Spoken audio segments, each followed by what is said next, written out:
Part 3। अब करेंगे exercise के क्वेश्चन। एक्सरसाइज 3.1 देखिए, पहला क्वेश्चन देखिए, form the pair of linear equation in the following problem and find their solution graphically. हमने क्या पढ़ा था अभी तक? ग्राफिकली मेथड ही देखा है। तो कह रहा है कि लीनियर इक्वेशन बनाओ पहले, फिर उन प्रॉब्लम को सोल्व करके ग्राफिकली मेथड से, इसने मेंशन किया हुआ है। ठीक है, आगे आगे चल के देखेंगे। यदि मेंशन नहीं होता तो हम उसको एल्जेब्रिकली भी सोल्व कर सकते हैं, बट यहाँ बोला हुआ है कि इसको ग्राफिकली करना है, तो ग्राफिकली देख लेते हैं। पहला क्या कह रहा है? 10 student of class 10th took part in the mathematics quiz. 10 बच्चे 10वीं क्लास के मैथमेटिक्स क्विज में पार्टिसिपेट करते हैं। If the number of girls is 4 more then the number of boys. ठीक है, यदि लड़कियां 4 ज्यादा है, 4 मोर देन एंड 4 टाइम्स, कल बताया था ना। ठीक है, 4 मोर देन क्या होता है? 4 ऐड करना।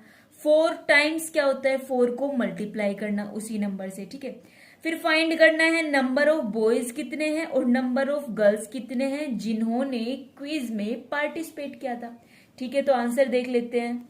सबसे पहले लेट करेंगे नंबर ऑफ गर्ल्स। मान ली, मेरे को पता नहीं है तो मैं क्या लेट कर लेती हूँ, एक्स मान लेती हूँ, कोई भी वेरिएबल कंसिडर कर सकती हूँ। ठीक है, नंबर ऑफ बॉयज मैंने वाई मान लिए। क्वेश्चन क्या कह रहा है कि जो नंबर ऑफ गर्ल्स है ना वो 4 मोर देन है नंबर ऑफ बॉयज से। नंबर ऑफ गर्ल्स है ना वो 4 मोर देन है नंबर ऑफ बॉयज से। टोटल कितने बच्चे हैं? 10 बच्चे हैं। तो गर्ल्स प्लस बॉयज मिला के टोटल कितने हो गए? 10 हो गए।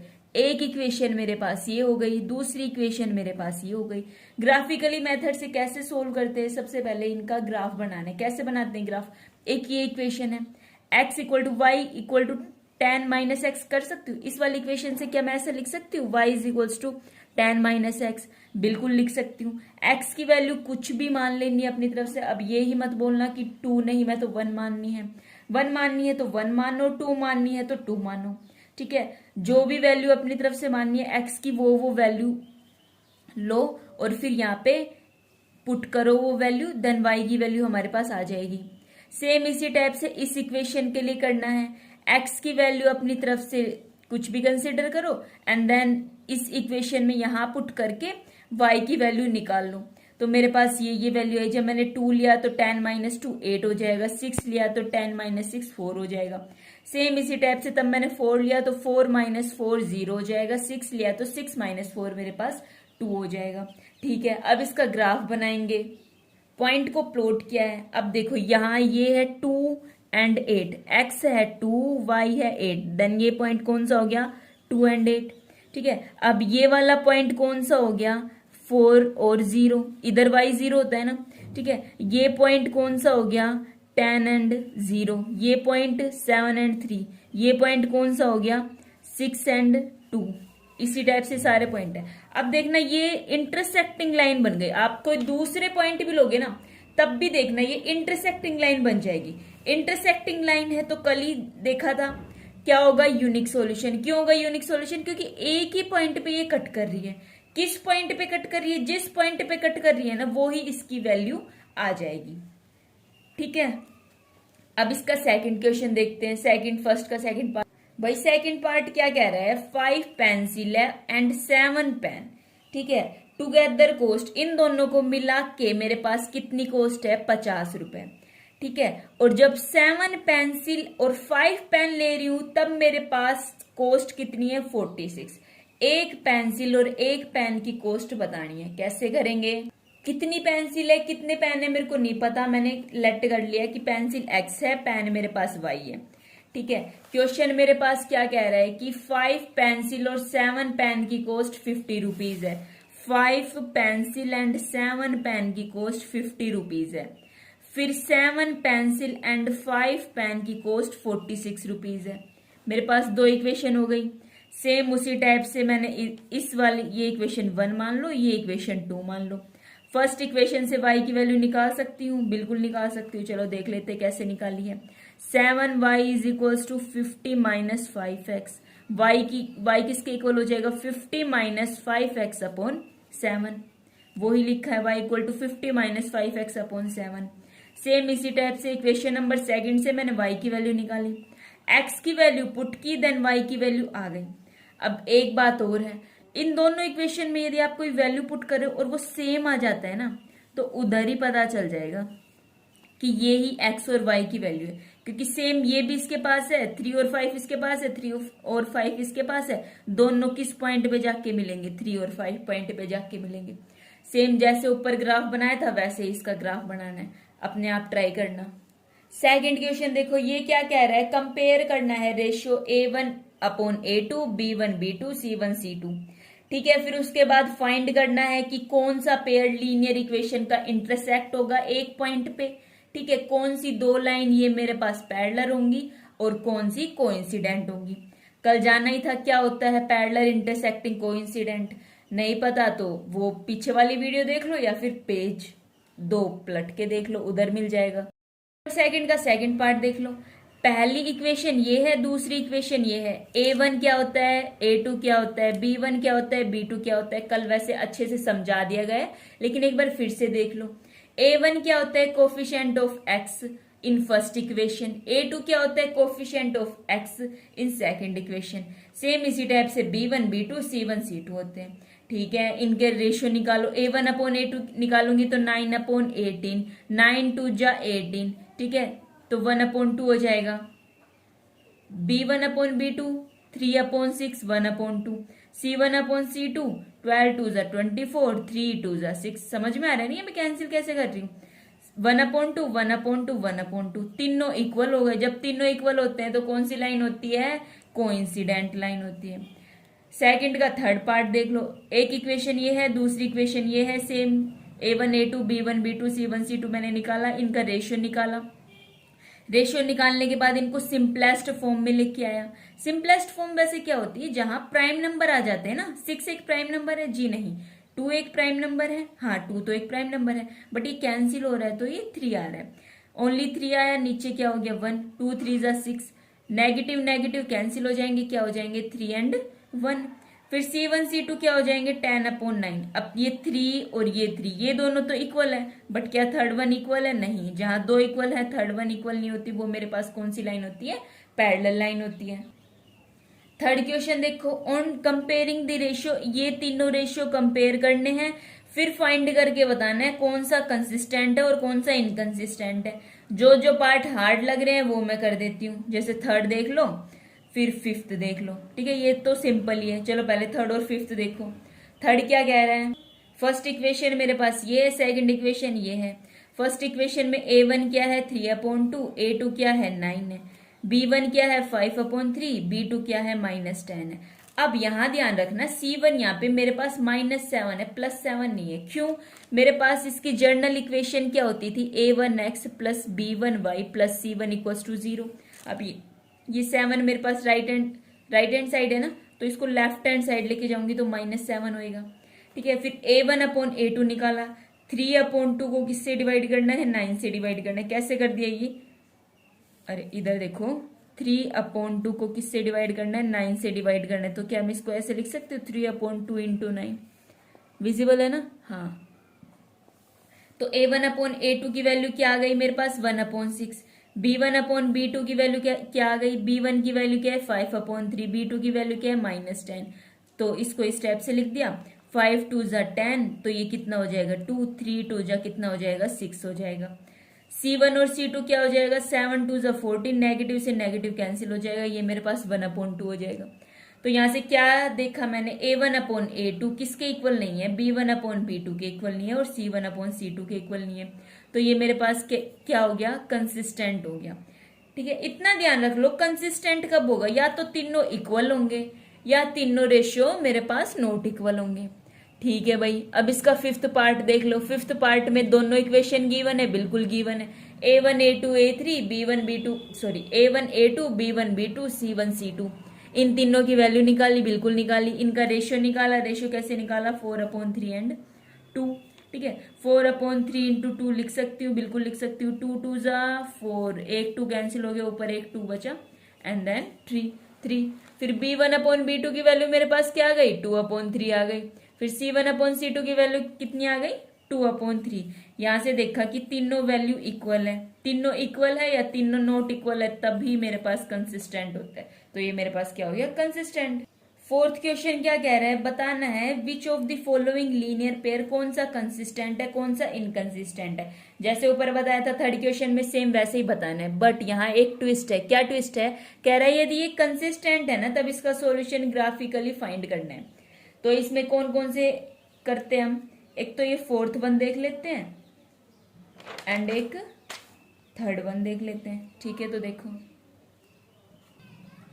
थर्ड क्या कह रहा है, 2x plus y minus 6 equal to 0, 4x minus 2y minus 4 equal to 0। दो इक्वेशन मेरे पास गिवन है, a1 a2 b1 b2 c1 c2। ये वैल्यू अब आप बहुत इजीली फाइंड कर सकते हो। एंड देन मैंने इनका सिंपली रेशियो निकाला, a1 a2 b1 b2 c1 c2। यहां से मैं देख सकती हूँ क्या क्या ये तीनों में से कोई भी वैल्यू इक्वल है, नहीं, या तो तीनों नॉट इक्वल होते हैं या तीनों इक्वल होते हैं। तब मेरे पास कैसा सॉल्यूशन होता है, कंसिस्टेंट सॉल्यूशन होता है। ठीक है, अब ये इसको मैंने फर्स्ट इक्वेशन मान लिया। कह रहा है कि यदि कंसिस्टेंट सॉल्यूशन है तो उसका कंसिस्टेंट है देन उसका सॉल्यूशन फाइंड करना है। फर्स्ट इक्वेशन से मैंने y की वैल्यू निकाली, सेकंड इक्वेशन से भी मैंने y की वैल्यू निकाली। ग्राफिकली मेथड में ऐसे ही तो करते हैं, x की वैल्यू पुट करनी है देन y की वैल्यू निकालनी है, x की वैल्यू पुट करनी है देन y की वैल्यू निकालनी है। अब इसको ग्राफिकली तो आप लोग रिप्रेजेंट करके इसका ग्राफ बना सकते हो। एक हिंट मिल सकती है आपको, इधर भी 2 2 है इधर भी 2 2 है।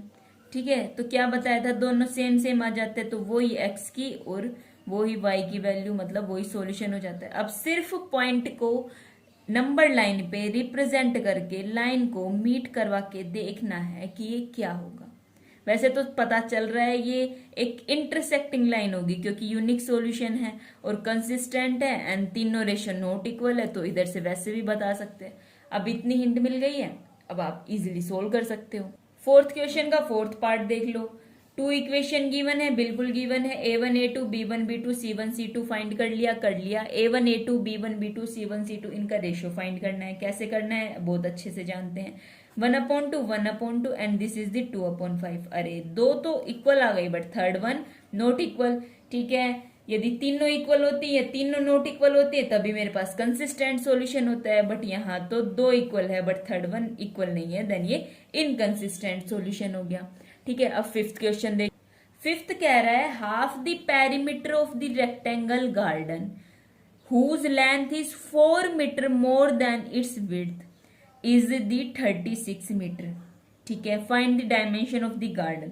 कुछ मतलब समझे, अच्छा इंग्लिश में सिखाया गया होगा, नहीं सिखाया तो यहाँ सीख लो कि जहां ये कोमा से सेपरेट होते हैं ना, इसका मतलब ये वाली लाइन अगली लाइन के साथ जुड़ी हुई है। Half of the perimeter of the rectangle garden is the 36 metre, जिसकी लेंथ मेरे पास 4 मोर देन है इट्स विड्थ, इसकी विड्थ के। ठीक है, तो क्या देखेंगे कि जो अब देखो length of the rectangle garden मेरे को नहीं पता, मैंने x मीटर कंसीडर कर ली, विड्थ मैंने y मीटर कंसीडर कर ली, पेरीमीटर कितना दिया हुआ है 36 दिया हुआ है। अब पेरीमीटर ऑफ रेक्टेंगल क्या होता है 2 into L plus B, L और बी मेरे पास x एंड y है। अब कह रहा है half of the perimeter, then उसका हाफ कर दिया मैंने, किसके इक्वल दिया हुआ है 36 के इक्वल दिया हुआ है।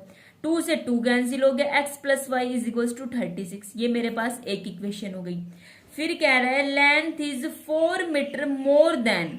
ठीक है, 4 मीटर मोर देन मतलब 4 ऐड होगा किसमें, उसकी विड्थ में, x is equal to 4 plus y. एक इक्वेशन ये रही, दूसरी इक्वेशन ये रही, इन दोनों इक्वेशन को ग्राफिकली रिप्रेजेंट कैसे करना है x और y की वैल्यू। ठीक है, फिर उसको ग्राफ पे रिप्रेजेंट करना है एंड देन सॉल्यूशन उसको फाइंड करना है। सिक्स्थ क्वेश्चन कह रहा है गिवन द लीनियर इक्वेशन, ये एक लीनियर इक्वेशन गिवन है, दूसरी लीनियर इक्वेशन लिखनी है 2 वेरिएबल मतलब x एंड y के अंदर। इस टाइप से लिखनी है कि जो ज्योमेट्रिकल रिप्रेजेंटेशन होगा ना इन दोनों पेयर, किन दोनों पेयर का, एक इसका और दूसरी जो आप लिखने वाले हो उन दोनों का मेरे पास पहले एक बार इंटरसेक्टिंग होना चाहिए, फिर पैरेलल होना चाहिए, फिर कोइंसिडेंट होना चाहिए। ठीक है, अब देखते हैं इंटरसेक्टिंग के लिए क्या कंडीशन थी, तीनों रेशियो मेरे पास नॉट इक्वल होने चाहिए। तो मेरे को ऐसी a2 b2 c2 की ऐसी वैल्यू मेरे को कंसिडर करनी है कि ये तीनों रेशियो मेरे पास नॉट इक्वल हो जाए। ठीक है भाई, वेरी गुड। अब a2x plus b2y plus c2 equals to 0, ये मैंने एक दूसरी लीनियर इक्वेशन कंसिडर कर ली। कुछ भी वैल्यू कंसिडर कर सकते हो लेकिन ये तीनों रेशियो इक्वल नहीं आने चाहिए। क्या 2/9 3/19 के इक्वल है? जी नहीं। क्या ये -8 और -16 के इक्वल है? जी नहीं। ठीक है, हो सकता है आंसर कुछ और गिवन हो, बट आप अपनी तरफ से ही कुछ भी कंसिडर, कुछ भी मतलब ऐसे ही कुछ भी नहीं, ये तीनों रेशियो नॉट इक्वल होने चाहिए। सेकंड बोल रहा है पैरेलल लाइन। पैरेलल लाइन के लिए क्या कंडीशन है? पहले दो रेशियो तो इक्वल होना चाहिए, थर्ड इक्वल नहीं होना चाहिए। तो ऐसे ही आपको कोई वैल्यू कंसिडर करनी है। तो क्या मैं A2 की जगह 4 रख सकती हूँ, B2 की जगह 6 रख सकती हूँ कि इन दोनों की वैल्यू इक्वल आ जाए और थर्ड नॉट इक्वल आए? या फिर आप और क्या सोच सकते हो, इधर भी 6 कर लो, 2 3 जा 6, देन 3 3 जा 9, फिर या तो 6 और 9 कंसिडर कर लो इसकी वैल्यू। C2 तो कुछ भी ले सकते हो, बस कुछ भी इस टाइप से ले सकते हो कि इसकी वैल्यू इन दोनों रेशियो के इक्वल नहीं आनी चाहिए। ठीक है, तो फिर यहाँ पैरेलल लाइन के लिए हो गया।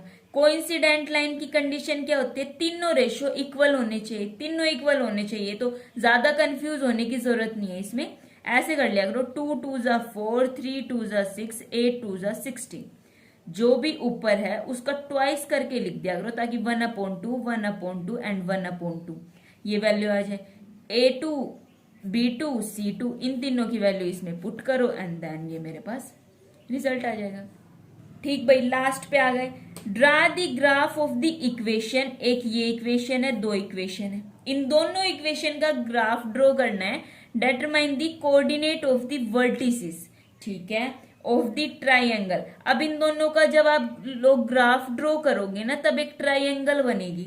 अब उसके वर्टिसेस बताने हैं by these line and the x axis पे बनेगी। ठीक है, and shade the triangular region, और जो वो ट्राइंगल बनेगी उस रीजन को शेड करना है।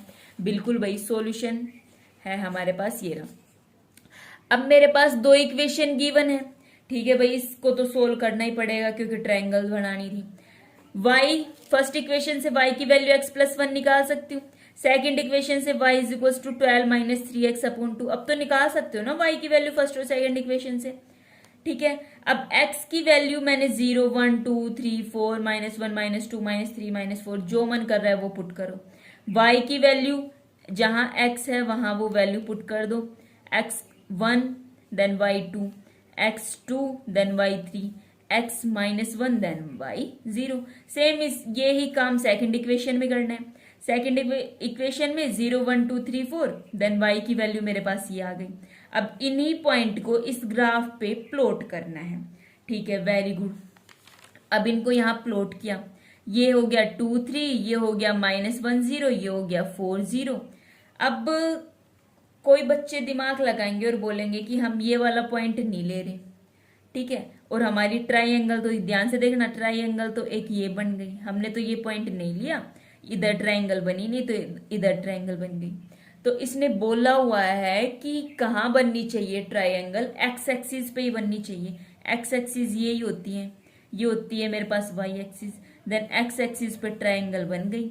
इन तीनों के कोऑर्डिनेट मेरे पास क्या है, 2 3 -1 0 एंड 4 0। देन ये कोऑर्डिनेट लिख दो।